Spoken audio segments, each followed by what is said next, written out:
voltam. Eric Finch? Igen.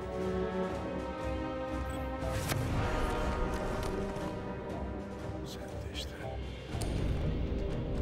Mennyit vittek ki? Eddig 8 vagonról tudunk. Legalább 200 000 darab. Jézus. Mindenkit, aki azt a maszkot viseli, le kell tartóztatni! Ide a pénz! Add már azt a rohadt pénzt! Égnek a telefonok. Megőrült a város. Pontosan ezt akarja. Mit? Anarchia Angliában!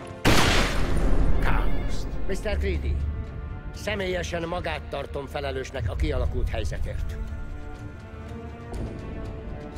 Az a baj, hogy jobban ismer minket, mint mi saját magunkat.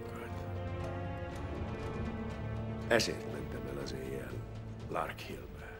Kívül van a zónán. Látnom kellett. Nem sok maradt belőle, de furcsa volt ott állni. Az volt az érzésem, hogy minden mindennel összefügg.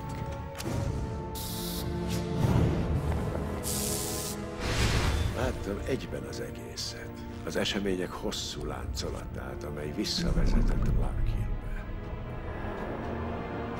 Mintha láttam volna mindazt, ami történt.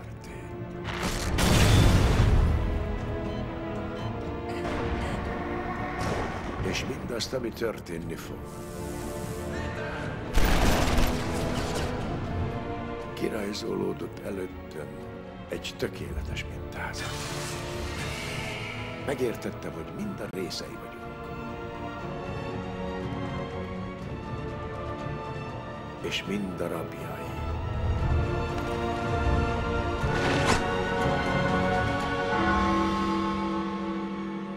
Tudod, mi fog történni?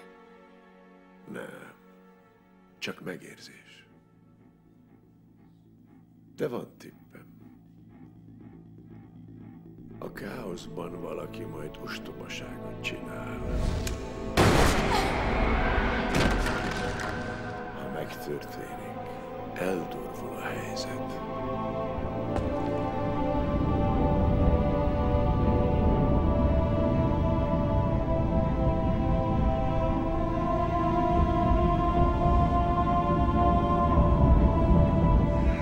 Lázadókat letartóztatták. És akkor Sattler kénytelen lesz azt tenni, amihez a legjobban ért. Ezen a ponton V nem tesz más, csak megtartja a szavát. És akkor